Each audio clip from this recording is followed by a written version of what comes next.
வணக்கம், நான் Guna Mathivanan, simply current அஃபேர்ஸ்னுடைய ஃபவுண்டர் டைரக்டர். இன்றைக்கி நம்மளுடைய PYQ based daily answer writing இனிஷியேட்டிவில் நம்ம டே 16 பார்க்க போகிறோம். பட் அதுக்கு முன்னாடி டே 15 ஃபீட்பேக்கை நம்ம முடிச்சிடலாம். நம்ம என்ன கொஷின் கேட்டிருந்தோம்? The Citizens Charter has been a landmark initiative in ensuring citizen-centric administration. ஆமாம், அதுக்காக தான் கொண்டு வந்தாங்க. ஆனால் it is yet to reach its full potential. கொண்டு வந்த அப்ஜெக்டிவ் பெருசு தான், ஆனால் அதை இன்னும் ரீச் பண்ணிடல. Identify the factors hindering the realisation of its promise. அதை டெலிவர் பண்ண முடியல இல்லையா? எதனால் டெலிவர் பண்ண முடியல, இதெல்லாம் தடுக்குது. And suggest measures to overcome them. என்னெல்லாம் பண்ணி அதை ஓவர் கம் பண்ணலாம். ரொம்ப ஸ்ட்ரெயிட் ஃபார்வர்டாக இருக்குல்ல. இன்ட்ரோடக்ஷன் மட்டும் நீங்கள் பார்த்து எழுதிட்டிங்கன்னா மீதி எல்லாம் ரொம்ப ஈஸி.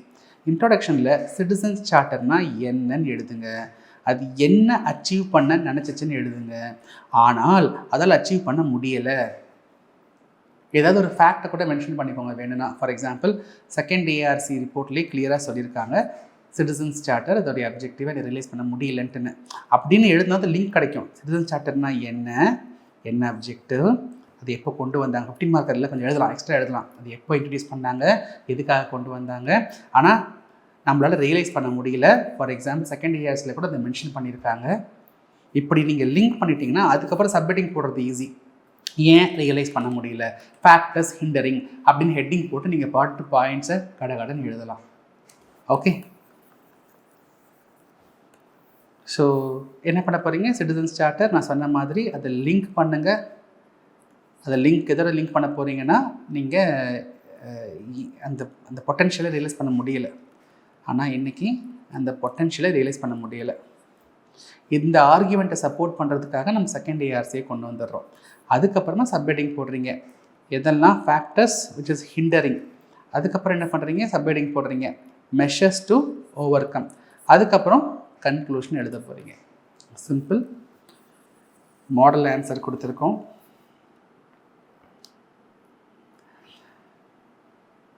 ஸோ மாடல் ஆன்சரில் பாருங்கள், சிட்டிசன்ஸ் சார்ட்டர்னா என்ன, அது எப்போ அறிமுகப்படுத்தினாங்க, இவ்வளோ நல்ல விஷயம் இருந்தாலும் இம்பேக்ட் ரிமைன்ஸ் லிமிட்டட், அதை இன்ஃபேக்ட் செகண்ட் ஏஆர்சியில் கூட வந்துட்டு ஹைலைட் பண்ணியிருக்காங்க. அப்படின்னு நம்ம லிங்க் பண்ணிவிட்டு ஃபேக்டர்ஸ் ஹிண்டரிங் இட்ஸ் பொட்டென்ஷியல், என்னென்ன ஃபேக்டர்ஸ்லாம் அதை தடுக்குது அப்படின்னு நம்ம ஒரு 6 பாயிண்ட். அப்புறம் measures to realise it's promise, அங்கே ஒரு 5-6 பாயிண்ட். அப்புறம் ஃபைனலாக ஒரு கன்க்ளூஷன் நம்ம கொடுத்துட்டோம்.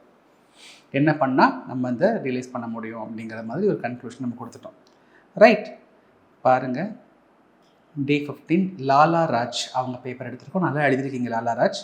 இன்ட்ரோடக்ஷனில் சிட்டிசன்ஸ் சார்ட்டர்னா என்ன, அது ஒரு லேண்ட்மார்க் இனிஷியேட்டிவ் இருந்தாலும் அந்த பொட்டென்ஷியலை ரீச் பண்ண முடியல. இந்த லிங்கிங் ரொம்ப முக்கியம். நிறைய பேர் அந்த லிங்கிங்கை எழுதலை. நிறைய பேர் சிட்டிசன்ஸ் சார்ட்டர்னா என்னன்னு எழுதிட்டு நேராக ஆன்சருக்குள்ளே போயிட்டீங்க. ரைட், லிங்க் பண்ணால் தான் நமக்கு இந்த ஃபேக்டர்ஸ் ஹிண்டரிங்னு போட்டு எழுதுறதுக்கு வசதியாக இருக்கும். அது கீழே நீங்கள் நல்ல பாயிண்ட்ஸ் கொடுத்துருக்கீங்க. Week enforcement, poor implementation, inadequate awareness, poor grievance redressal, inadequate services. பாருங்கள், இந்த ஆன்சரை பாருங்களேன். ரொம்ப சிம்பிளாக தான் எழுதியிருக்காரு. ஒரு பாயிண்ட்டுக்கும் ஒரு 2-3 லைன் தான் எழுதியிருக்காங்க அதிகபட்சமாக. ஒவ்வொரு சப்ஹெட்டிங்குமே பாக்ஸ் போட்டிருக்காங்க. இதுதாங்க ப்ரெசன்டேஷன். ரொம்ப ப்ரிசைஸாக சிம்பிளாக எழுதுறது தான் ரொம்ப ரொம்ப முக்கியம். ஓகே, ஏன் இப்படி நம்ம டிஃப்ரென்ஷியேட் நிறைய பேர் மெசேஜ் பண்ணி கேட்குறாங்க, சார் நான் எவ்வளவோ எழுதுனேன் ஆனால் டாப்பில் கொண்டு வர மாட்டேறீங்க, டாப் 20 வர மாட்டேங்குது. டாப் 20 இப்போ டாப் 20 ஃபஸ்ட்டாக எழுதுனாங்களே அவங்க பேப்பரும் நல்லா தான் இருக்குது. சரிங்களா? டைம் கன்ஸ்ட்ரெயின், ரிசோர்ஸ் கன்ஸ்ட்ரெயின்னால நம்ம டாப் 20 நம்ம கொடுக்குறோம். நிறைய பேர் நல்லாவே எழுதுறீங்க, நல்லாவே இம்ப்ரூவ் ஆகிறீங்க. இந்த டாப் 1க்கு வரதுங்கிறது அன்னைக்கோட பெர்ஃபார்மன்ஸ் பொறுத்து தான் இருக்குது. அன்னைக்கு இருக்கிற அந்த பேப்பர்ஸில் நம்ம வந்துட்டு லாலா ராஜா சூஸ் பண்ணியிருக்கோம். இன்னைக்கு நிறைய பேருக்கு சான்ஸ் தரணும் அந்த டாப்பர் இதில் அப்படிங்கிறதும் என்ன இருக்குது. இப்போ நீங்கள் நேற்று வந்தவங்க, அதுக்கு முன்னாடி வந்தவங்க, அதுக்கு முன்னாடி வந்தவங்க, அவங்களும் நல்லா தான் எழுதிக்கிட்டு இருக்காங்க.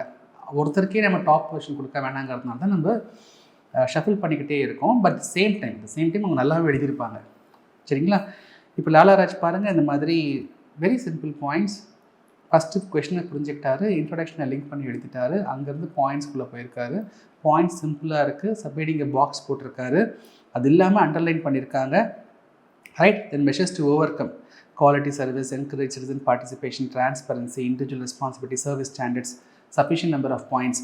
ஒன்று எனக்கு இடிக்குது என்னென்னா, இவருடைய கன்க்ளூஷனை நான் படித்து பார்த்தேன், எனக்கு முழுக்க புரிஞ்சிக்க முடியல, நீங்கள் படித்து பாருங்கள்.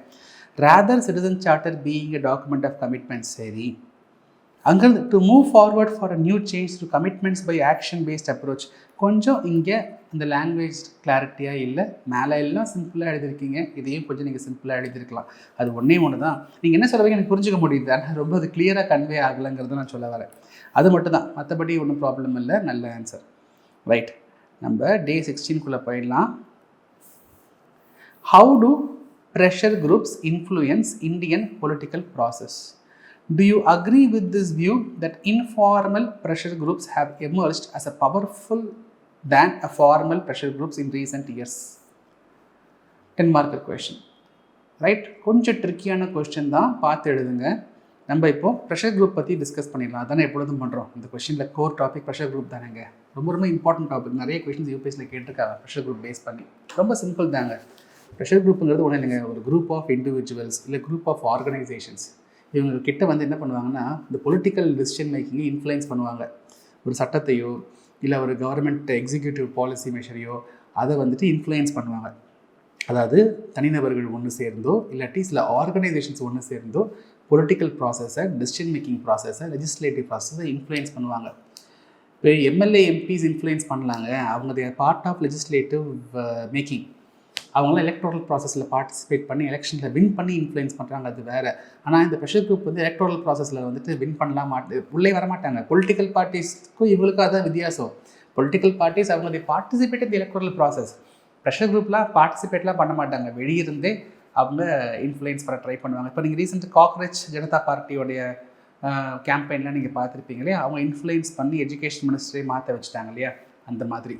ஏன் அண்ணா ஹசாரேயோடைய இந்தியா அகெயின்ஸ்ட் கரப்ஷன் கேம்பெயினாக இருக்கலாம். இதெல்லாம் இல்லாமல் இன்ஸ்டிடியூஷனலைஸாக நிறைய ப்ரெஷர் குரூப்ஸ் இருக்காங்க. நிறைய டைப்ஸ் இருக்குங்க ப்ரெஷர் குரூப்ஸில். ஃபார் எக்ஸாம்பிள் நீங்கள் இண்டஸ்ட்ரீஸ் பிஸ்னஸ் பண்ணுறவங்கலாம் ஒரு ப்ரெஷர் குரூப் வச்சுருக்காங்க. இந்த ஃபிக்கிலாம் கேள்விப்பட்டிருப்பீங்க, federation of Indian chamber of commerce and industries, confederation of Indian industries, CII, இவங்களாமல் ஒரு வகையான ப்ரெஷர் குரூப் தான். பட்ஜெட்டுக்கு முன்னாடிலாம் பார்த்திங்கன்னா கவர்மெண்ட்டை இன்ஃப்ளூயன்ஸ் பண்ணுவாங்க, இந்த மாதிரி எனக்கு அட்வான்டேஜ்லாம் பண்ணி கொடுங்கிற மாதிரிலாம். இதே மாதிரி ட்ரேட் யூனியன்ஸ், எஸ்ஆர்எம்யூலாம் நீங்கள் ரயில்வேஸில் கேள்விப்பட்டிருப்பீங்க, சிஐடியூலாம் நீங்கள் கேள்விப்பட்டிருப்பீங்க. இவங்களும் வந்துட்டு ஒரு ரெப்ரசன்டேஷன் மூலயமா, கேம்பெயின் மூலயமா, ப்ரொட்டஸ்ட் மூலயமா, பிளாக்கேட் மூலயமா, ஸ்ட்ரைக் மூலயமா எங்களுக்கு சம்பளத்தை உயர்த்தி கொடுங்க, இல்லை பென்ஷன் ப்ரோக்ராம் மாற்றி கொடுங்க இன்ஃப்ளூயன்ஸ் பண்ணுறாங்க இல்லையா. அதே மாதிரி agricultural union, Bharatiya Kisan union மாதிரி நிறைய யூனியன்ஸ் இருக்குது, அவங்களா இருக்கலாம். Students union, right, Congress Janata பார்ட்டியை நம்ம ஸ்டூடெண்ட்ஸ் லெட் யூனியன் அது. பட் நிறைய ஸ்டூடெண்ட்ஸ் யூனியன் இருக்காங்க. காலேஜெலாம் பார்த்திங்கன்னா அவங்களுக்கு டியூ, டெல்லி யூனிவர்சிட்டி, ஜவஹர்லால் நேரு யூனிவர்சிட்டிலாம் நிறைய ஸ்டூடெண்ட்ஸ் ஆர்கனைசேஷன்ஸ் இருக்காங்க. அவங்களாமே they try to influence the. இப்போ நீங்கள் ஒரு யூனிவர்சிட்டி ரிலேட்டடான ஒரு இனிஷியேட்டிவ் வருதுன்னா அவங்களும் they will try to bring their representation, government influence பண்ண முயற்சி பண்ணுவாங்க இல்லையா, அந்த மாதிரியாக இருக்கலாம். ஆர் ஸ்பெசிஃபிக்காக ஒரு இஷ்யூ பேஸ்டாக கூட வந்துட்டு ஒன்று சேர்ந்து ப்ரெஷர் போடுவாங்க. இப்போ இந்த நீங்கள் ரீசெண்ட் அந்த காக்ரோச் ஜனதா பார்ட்டி பண்ணதுமே கிட்டத்தட்ட அந்த மாதிரி ஒரு ஈவெண்ட் தான்.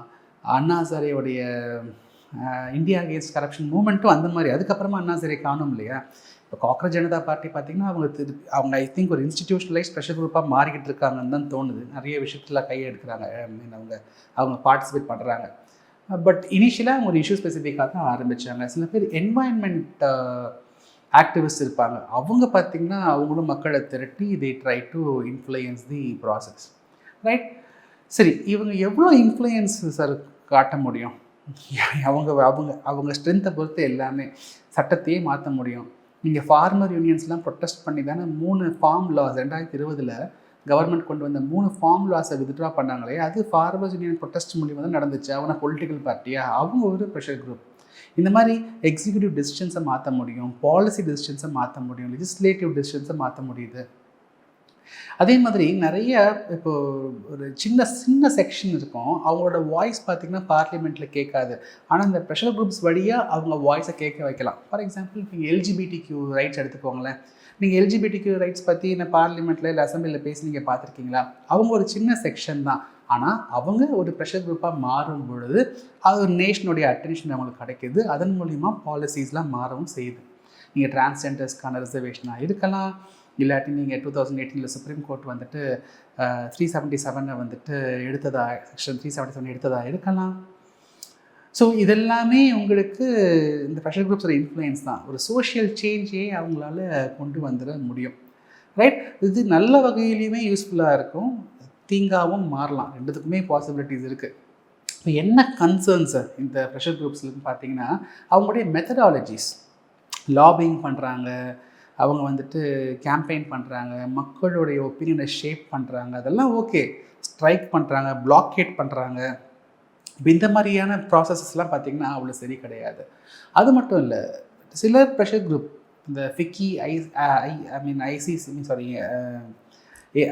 Chamber of CIA, chamber of confederation of Indian industries, இவங்கள மாதிரியான பெரிய பவர்ஃபுல் குரூப்ஸ் பார்த்திங்கன்னா அவங்க நினைக்கிறத பண்ணிட முடியுது. அவங்க நினச்சா ஃபினான்ஸ் மினிஸ்டரோட மீட்டிங் வைக்க முடியும், பட்ஜெட் இதெல்லாம் பண்ணுங்கன்னு சொல்ல முடியுது. பட் சின்ன சின்ன ட்ரேட் யூனியன்ஸ், சின்ன சின்ன குரூப்ஸால் அவங்களுக்கு ஈக்குவலாக பண்ணிட முடியறது இல்லை. ரைட்? நான் சொன்ன மாதிரி அவங்க மெத்தட்ஸ் வந்துட்டு அது அவ்வளோ ஒரு ரைட்டான மெத்தட்ஸாகவும் இருக்கிறது இல்லை. நிறைய ப்ரெஷர் குரூப்புக்கு பார்த்திங்கன்னா வெளிநாட்டிலேருந்து நிறைய ஃபினான்ஷியல் சப்போர்ட் இல்லாமல் வருது. ஸோ இது மற்ற நாட்டினுடைய இன்ஃப்ளூயன்ஸு நம்ம ப்ரெஷர் குரூப்பில் இருக்கும் பொழுது அது நம்ம இந்தியாவுடைய இன்ட்ரெஸ்ட்டுக்கு அகெயின்ஸ்டாக கூட போகலாம் இல்லையா?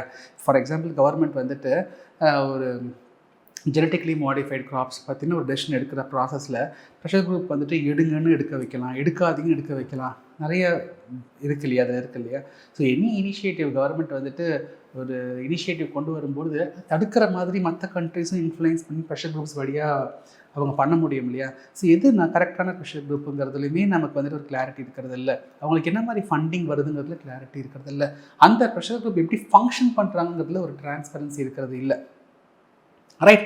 இது மட்டும் இல்லைங்க, நிறையா செக்டோரல் ஒரு டிவிஷனல் பாலிட்டிக்ஸையுமே இன்டெரக்டாக இந்த ப்ரெஷர் குரூப்ஸ் கொண்டு வரதுக்கும் முயற்சி பண்ணுது. ஃபார் எக்ஸாம்பிள், கேஸ்ட் பேஸ்டாக இருக்கலாம், ரிலீஜன் பேஸ்டாக இருக்கலாம், கம்யூனிட்டி பேஸ்டாக இருக்கலாம், ரீஜன் பேஸ்ட் இன்ட்ரெஸ்ட்டை கல்டிவேட் பண்ணுற மாதிரியான ப்ரெஷர் குரூப், நேரோ மைண்டட் ப்ரெஷர் குரூப் ஆக்டிவிட்டீஸும் பார்த்திங்கன்னா அது நாட்டுடைய யூனிட்டிக்கே அது வந்துட்டு நல்லதாக இருக்காது. அப்போ நம்ம என்ன பண்ணணும்? சரி, இந்த ப்ரெஷர் குரூப்ஸ் அவங்க ஏன் வராங்க ஒரு ரோட்டுக்கு அப்படின்னு பார்த்தீங்கன்னா, ஏதோ ஒரு பாலிசி மெஷர் பிடிக்கல, இல்லை சட்டம் பிடிக்கல, அப்படி தான் வராங்க இல்லையா? நம்ம ஏன் ஒரு ப்ரீ கன்சல்டிவ் லெஜிஸ்லேட்டிவ் ப்ராசஸை இன்ஸ்டிடியூஷனலைஸ் பண்ணிடக்கூடாது? இது 2014 இதை ரெக்கமெண்ட் பண்ணினாங்க. ப்ரீ கன்சல்டிவ் லெஜிஸ்லேட்டிவ் ப்ராசஸ், அதாவது ஒரு சட்டமோ ஒரு முக்கியமான பாலிசியோ கவர்மெண்ட் கொண்டு வரதுக்கு முன்னாடி, அதை பார்லிமெண்ட்டில் டிஸ்கஸ் பண்ணுறதுக்கு முன்னாடியே நம்ம ஏன் மற்ற ஸ்டேக் ஹோல்டர்ஸை கூப்பிட்டு, இப்போ 3 ஃபார்முலா வந்துட்டு கவர்மெண்ட் கொண்டு வந்தாங்க. அந்த 3 ஃபார்முலா கொண்டு வரதுக்கு முன்னாடி விவசாய யூனியன்ஸை நம்ம கூப்பிட்டு பேசியிருக்கலாம் இல்லையா? அதை பேசாமல் போனதுனால தான் ஃபார்மர்ஸ்க்கு எக்ஸாக்டாக என்ன தேவைங்கிறது தெரியாமல் போயிடுச்சு. ஸோ இந்த மாதிரி ஒரு புது ரிஃபார்ம்ஸ் கொண்டு வரும் பொழுதோ, சட்டம் கொண்டு வரும் பொழுதோ, சட்டத்தினால் பாதிப்புக்கு பாசிட்டிவாகவோ நெகட்டிவாகவோ உள்ளாக்கப்படுற மக்கள், அவங்க யூனியன்ஸ், அந்த ப்ரெஷர் குரூப்ஸை இன்வைட் பண்ணி, இங்கே பாருங்கள் இந்த மாதிரி கொண்டு வரோம், உங்களுக்கு ஏதாவது அப்போசிஷன் இருக்குன்னா சொல்லுங்கள், அது நியாயமாக இருக்குன்னா நம்ம அங்கேயும் அட்ரஸ் பண்ணலாம், இல்லாட்டி கவர்மெண்ட் அவங்கள கன்வின்ஸ் பண்ணலாம். இந்த மாதிரி ஒரு ப்ரீ கன்சல்டிவ் லெஜிஸ்லேட்டிவ் ப்ராசஸ்ங்கிறது ரொம்ப ரொம்ப முக்கியமாக இருக்குது. அதே மாதிரி நம்ம இந்த ப்ரெஷர் குரூப்ஸை ரெகுலேட் பண்ணணும். நிறைய ஃபார்மல் குரூப்ஸ் இருக்காங்க, இன்ஃபார்மல் குரூப்ஸ் இருக்காங்க. எப்போ வராங்க, என்ன பண்ணுறாங்க நமக்கு தெரியறதில்ல. அவங்க ஆக்டிவிட்டீஸை நம்ம வந்து ஃபாலோ பண்ணுறதில்ல. எக்ஸ்டர்னல் ஃபண்டிங் வந்தால் அது ரொம்ப தப்பாக போயிடும். அப்போ அவங்களுடைய ஃபண்டிங் ப்ராசஸை நம்ம ப்ராப்பராக ஆடிட் பண்ணணும். அது மட்டும் இல்லைங்க, இந்த ப்ரெஷர் குரூப்ஸோடைய ஃபங்க்ஷனிங்லேயே ஒரு டெமோக்ரஸி இருக்கணும், ஒரு ப்ராப்பர் கவர்னன்ஸ் இருக்கணும். இந்த ப்ரெஷர் குரூப்பில் இப்போ நான் கலந்துக்கணும், நானும் கலந்துக்கலாம். அதான் கலந்துக்கிறது எப்படி, அதற்கு ஏதாவது ஒரு ப்ராப்பர் ஸ்ட்ரக்சர் இருக்கா, அவங்க கவர்னன்ஸ் என்ன, அதெல்லாமும் முக்கியம். ஏன்னா அவங்க பெரிய இன்ஃப்ளூயன்ஸ் ப்ளே பண்ணுறாங்க இல்லையா? ஒரு கம்பெனி நடக்குதுங்க, அந்த கம்பெனியில் பார்த்தீங்கன்னா ஒரு போர்ட் ஆஃப் டைரக்டர்ஸ், நீங்கள் இதெல்லாம் பண்ணலாம், அதெல்லாம் பண்ணக்கூடாதுன்னு கவர்மெண்ட் வந்துட்டு ஒரு ஸ்ட்ரக்சர் கொடுத்து, ஒரு கார்ப்பரேட் கவர்னன்ஸ் கொடுத்துருக்காங்க இல்லையா? அந்த மாதிரி ஒரு ப்ரெஷர் குரூப்புக்குமே ஒரு இன்டர்னல் கவர்னன்ஸ் ஸ்ட்ரக்சரை கவர்மெண்ட் க்ரியேட் பண்ணி கொடுக்கணும். இதெல்லாம் பண்ணும்பொழுது ப்ரெஷர் குரூப்பை ஒரு நல்ல விதமாக நம்ம நாட்டில் வந்துட்டு இயங்குறதுக்கான ஒரு வாய்ப்பு அமையும். ரைட்? ஸோ இதெல்லாம் தான் ப்ரெஷர் குரூப் பற்றின இன்ஃபர்மேஷன். உங்களுக்கு இதை பற்றின ஒரு டீட்டெயில்டு நோட்ஸ் எல்லாம் இங்கே கொடுத்தாச்சு. ப்ரெஷர் குரூப்னால் என்ன, டைப்ஸு, இன்ஃப்ளூயன்ஸ், என்ன மாதிரி இன்ஃப்ளூயன்ஸ் பண்ணுறாங்க, என்ன மாதிரி மெத்தட்ஸ் யூஸ் பண்ணுறாங்க, என்ன மாதிரி கன்சர்ன்ஸ் இருக்குது, வே ஃபார்வர்ட் வரைக்கும் கொடுத்துருக்கோம். இது அப்படியே ஆன்சராக எழுதாமல் கொஷினை நல்லா படிங்க. இந்த கொஷினில் ட்ரிக் இருக்குது, நான் திருப்பியும் சொல்கிறேன். அதை பார்த்து படித்து ஸ்ட்ரக்சர் பண்ணுங்கள். ரைட்? இந்த வீடியோ உங்களுக்கு பிடிச்சிருக்குன்னு நான் விரும்புகிறேன். ஆன்சரை நாளைக்கு காலையில் 9 மணிக்குள்ளே எழுதி சப்மிட் பண்ணுங்கள். என்ன ஃபீட்பேக் கமெண்ட் இருந்தாலும் நீங்கள் கமெண்ட் செக்ஷனில் கொடுங்க. உங்களுடைய ஃபீட்பேக் தான் எனக்கும் என் டீமுக்கான ஒரு ரியல் மோட்டிவேஷன். ரைட், உங்களை நான் அடுத்த வீடியோவில் பார்க்குறேன். அது வரைக்கும் பை ஃப்ரம் குணமதிவாணன்.